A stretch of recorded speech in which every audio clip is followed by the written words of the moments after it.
누가 만일 여러분들에게 지금 살고 계신 아파트 혹은 주택의 평수가 어떻게 됩니까? 이렇게 묻는다면 여러분은 기분이 어떠시겠습니까? 물론 좋은 아파트 넓은 평수에서 사시는 분들은 자랑스럽게 말씀을 하시겠지요. 그런데 만일 여러분들에게 당신이 가지고 있는 마음의 평수가 얼마나 되십니까? 이렇게 물으면 여러분들은 뭐라고 대답을 하시겠습니까? 우리가 살고 있는 아파트 평수, 주택 평수에 대해서는 관심이 많아도 내 마음의 평수가 얼마나 되는가, 이것에 대해서는 별로 관심이 없는 것 같아요. 우리 주변에 보면 내로남불이라는 말이 있죠. 이 말은 나 자신에 대해서는 굉장히 넓고 너그러운 마음을 갖는 것이고요, 남에 대해서는 아주 좁고 그리고 이 예리한 마음을 가진 것을 내로남불이라 이렇게 표현하기도 합니다. 그렇지만 실제로 보면 우리가 살고 있는 주택의 평수보다는 우리 마음의 평수가 아마도 더 중요할 것입니다. 아무리 내가 넓은 평수에 살고 있어도 내 마음의 평수가 작으면 그 사람은 행복한 인생을 살 수가 없어요. 그렇지만 내가 살고 있는 집이 좁아도, 좁은 평수에 살고 있어도 내 마음의 평수가 넓고 넉넉하면 그 사람에게는 정말로 하나님의 축복을 받으며 살아가는 사람들입니다. 오늘 고린도에 보낸 편지에 보니까 고린도인들이여 너희를 향하여 우리의 입이 열리고 우리의 마음이 넓어졌으니, 그러면서 하시는 말씀이 너희도 마음을 넓히라, 이 말씀이에요. 사랑하는 성도 여러분, 우리 모두의 마음의 평수가 넓어지기를 주님의 이름으로 축복합니다. 사실 우리 사회는 지금 너무 분열되어 있어요. 그리고 사람들이 자기 불편한 거, 자기 손에 조금이라도 있으면 참지 못해요. 저에게 손자가 둘이 있는데 둘째 손자 3살 된 조엘이가 집에서 막 뛰어다녔습니다. 그러니까 엄마가 조용히 뛰지 마 그랬더니 요 3살 된 아이가 뭐라 그러냐면 아찌가 올라와 그러는 거예요. 아래층에 있는 아저씨가 올라오느냐, 그걸 묻는 겁니다.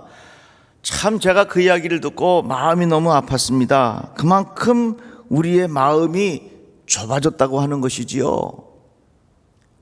그러면 우리의 마음이 넓어져야 하는데, 우리의 마음의 평수가 넓어져야 하는데, 그러면 넓은 마음의 자세로 살아가는 게 뭘까? 오늘 말씀을 통해서 깨닫게 되는 것은요, 용서하고 화해하는 마음. 왜 넓은 마음을 이렇게 해석할 수 있겠는가?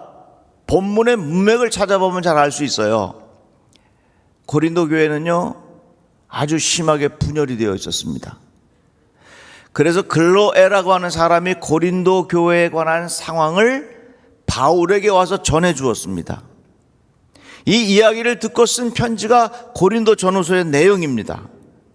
내 형제들아, 글로에의 집 편으로 너희에게 대한 말이 내게 들리니 곧 너희 가운데 분쟁이 있다는 것이라.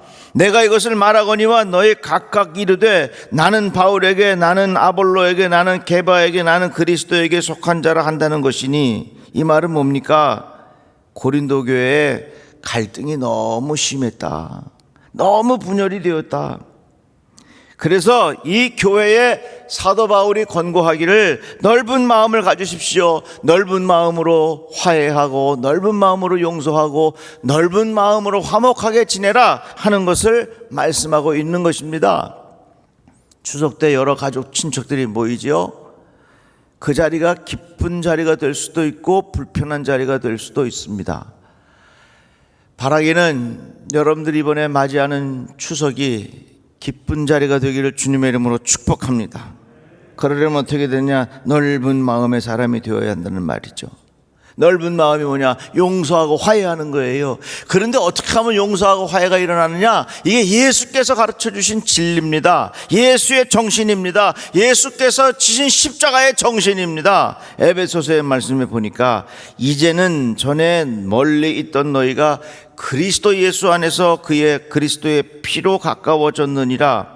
그는 우리 화평이신지라 둘로 하나를 만드사 원수된 것 곧 중간에 막힌 담을 자기 육체로 하시고 법조문으로 된 계명의 율법을 폐하셨으니 이는 이 둘로 자기 안에서 한 세 사람을 지어 화평하게 하시고 또 십자가로 이 둘을 한 몸으로 하나님과 화목하게 하려 하심이라. 원수된 것을 십자가로 소멸하시고 또 오셔서 먼데 있는 너희에게 평안을 전하시고. 예수께서 가르쳐 주신 삶의 모습들이 우리들로 하여금 화해하고 용서하는데 키가 된다는 거예요. 그게 뭡니까? 예수님은 우리들을 위하여 희생하시고, 예수님은 우리들을 위하여 양보하시고, 예수님은 우리들을 위하여 미랄이 되시고, 예수님은 우리들을 위하여 한 발자국 뒤로 물러가셨더니 그 자리에 뭐가 일어났어요? 화해의 역사가 일어났다 하는 것입니다.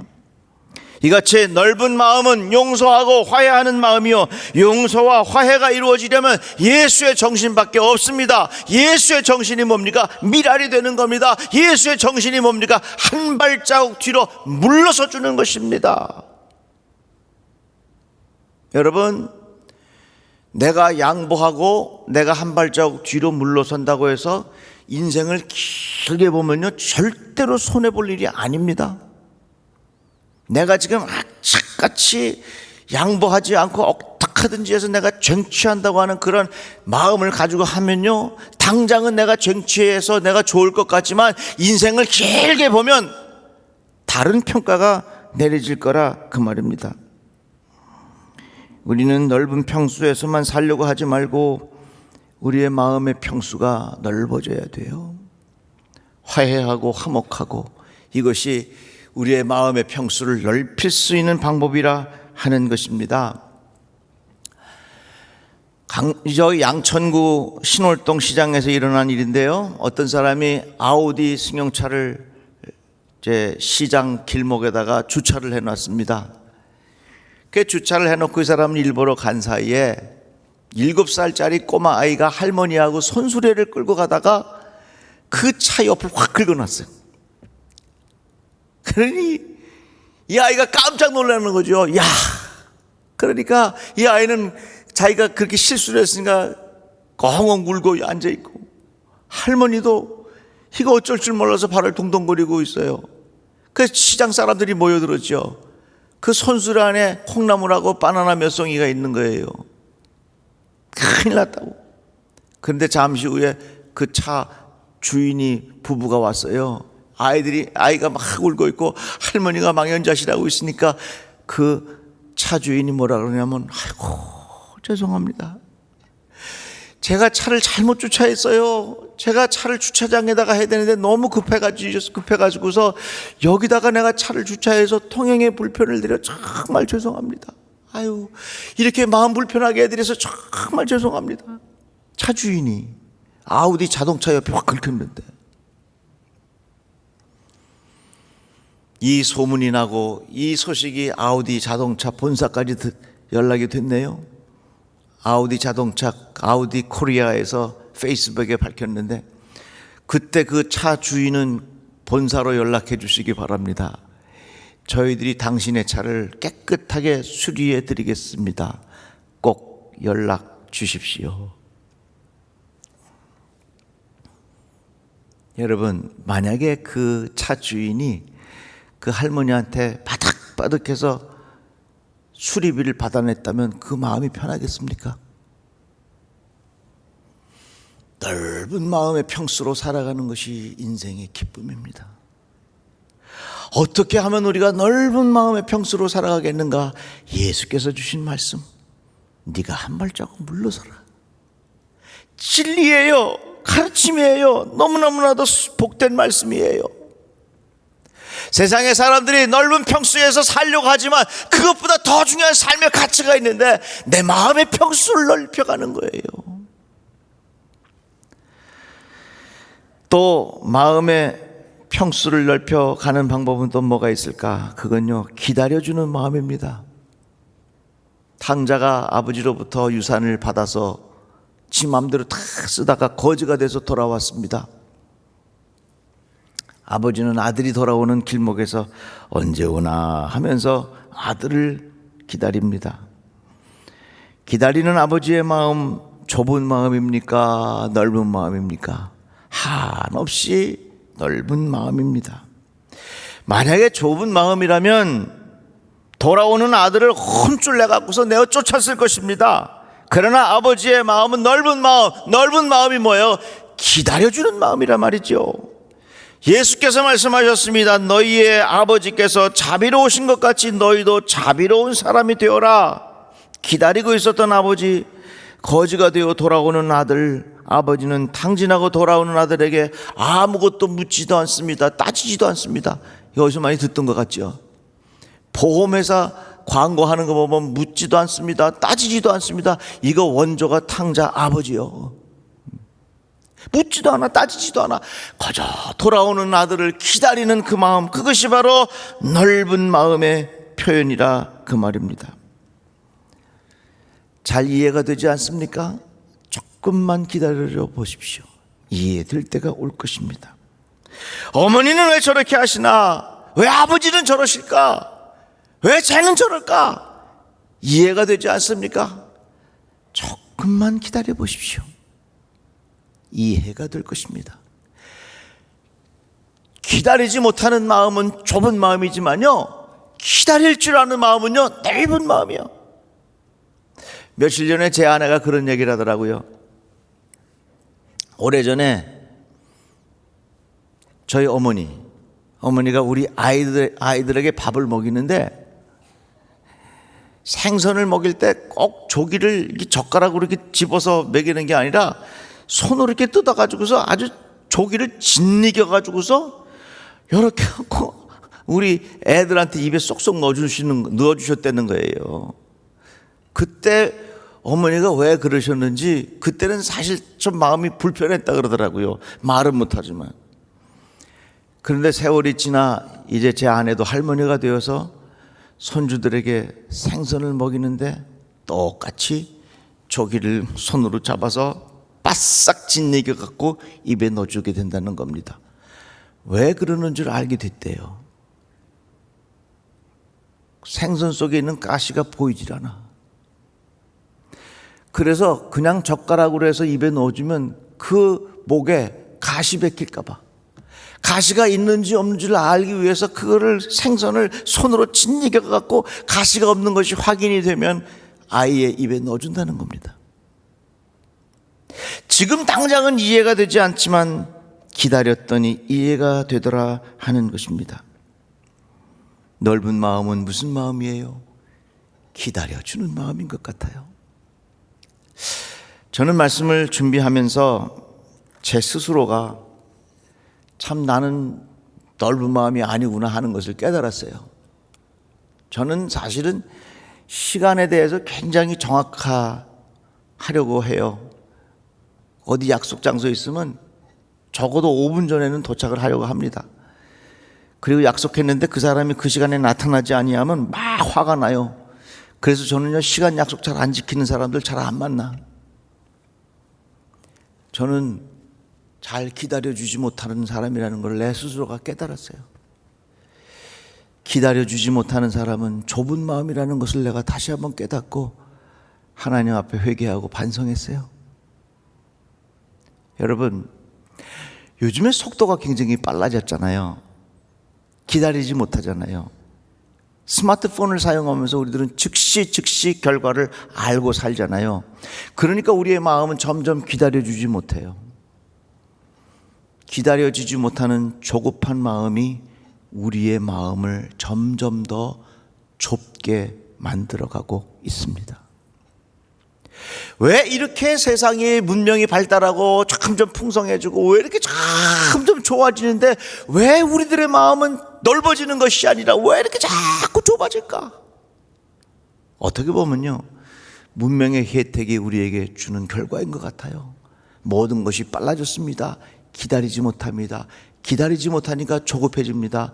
기다리지 못하니까 우리의 마음이 점점 좁아진단 말이에요.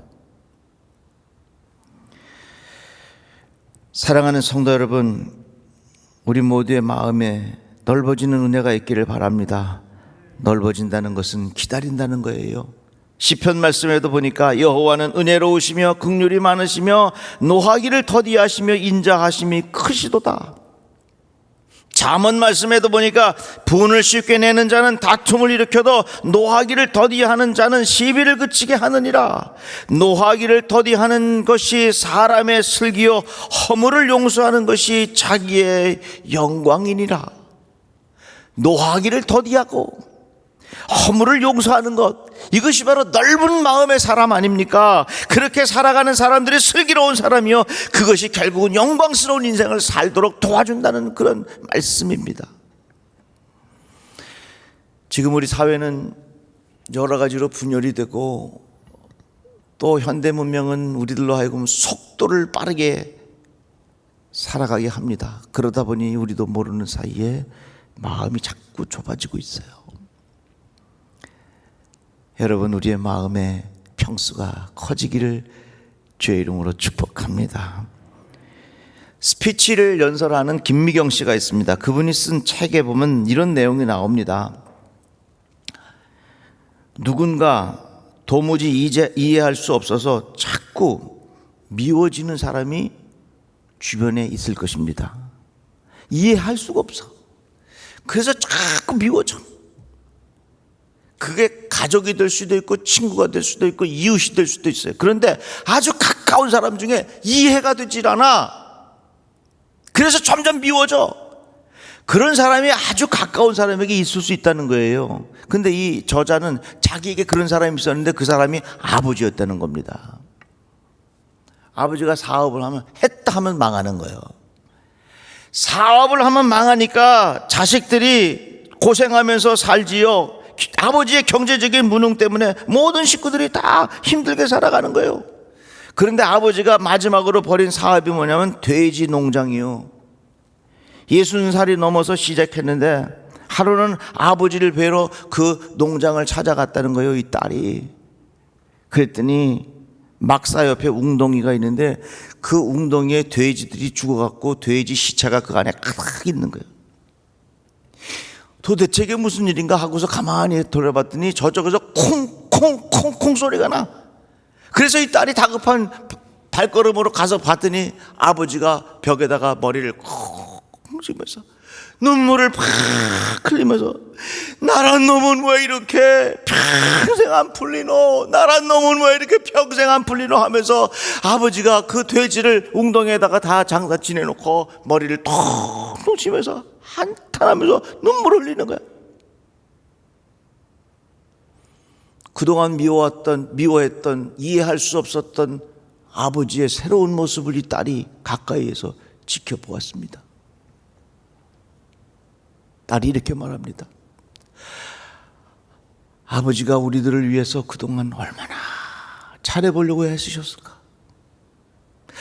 안 돼도 그렇게 안 되는데 그런 가운데 얼마나 아버지는 우리들을 위하여 눈물 흘리고 애쓰셨을까. 그러면서 아버지의 그 눈물과 아버지의 그 마음이 이해가 되더라는 겁니다.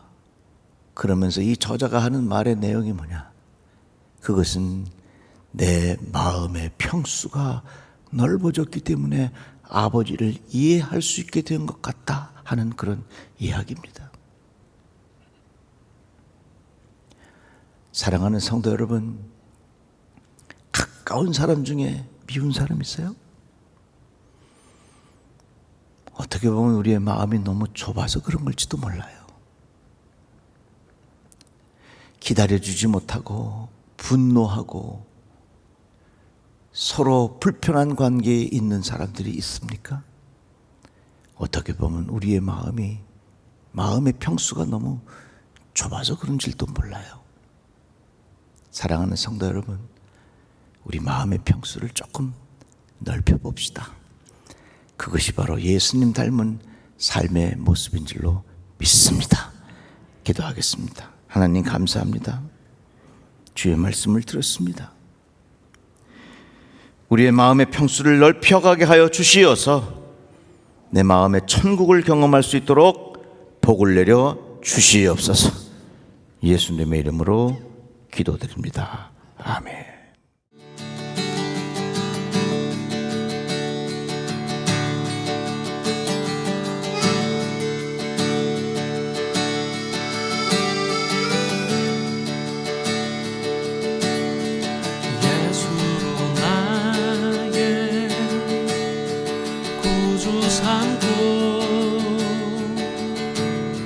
성령과 피로서 거듭나니 이 세상에서 내 영혼이 하늘의 영광 누리로라. 이것이 나의 간증이요, 이것이 나의 찬송일세. 나 사는 동안 끊임없이 구주를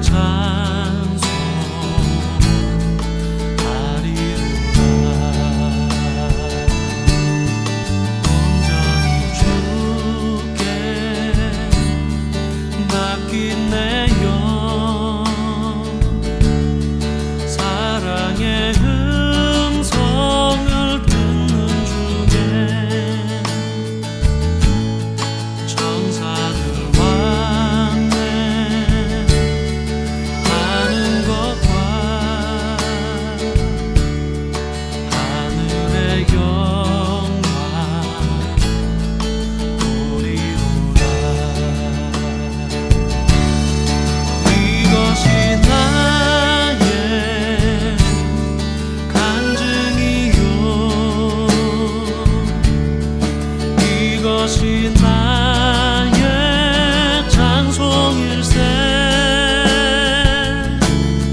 나 사는 동안 끊임없이 구주를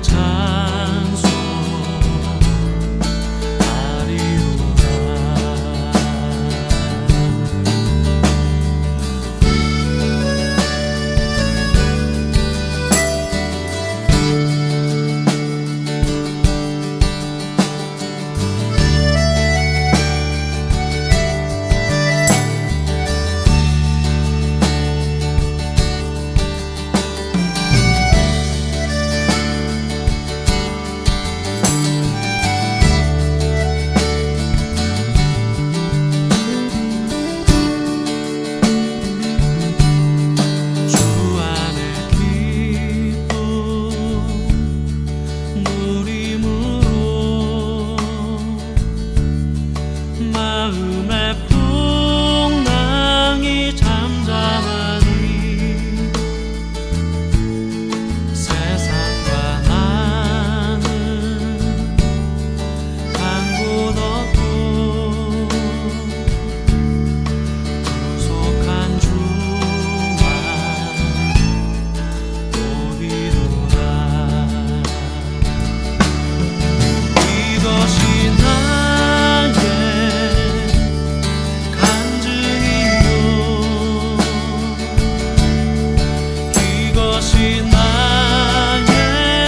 찬송일세.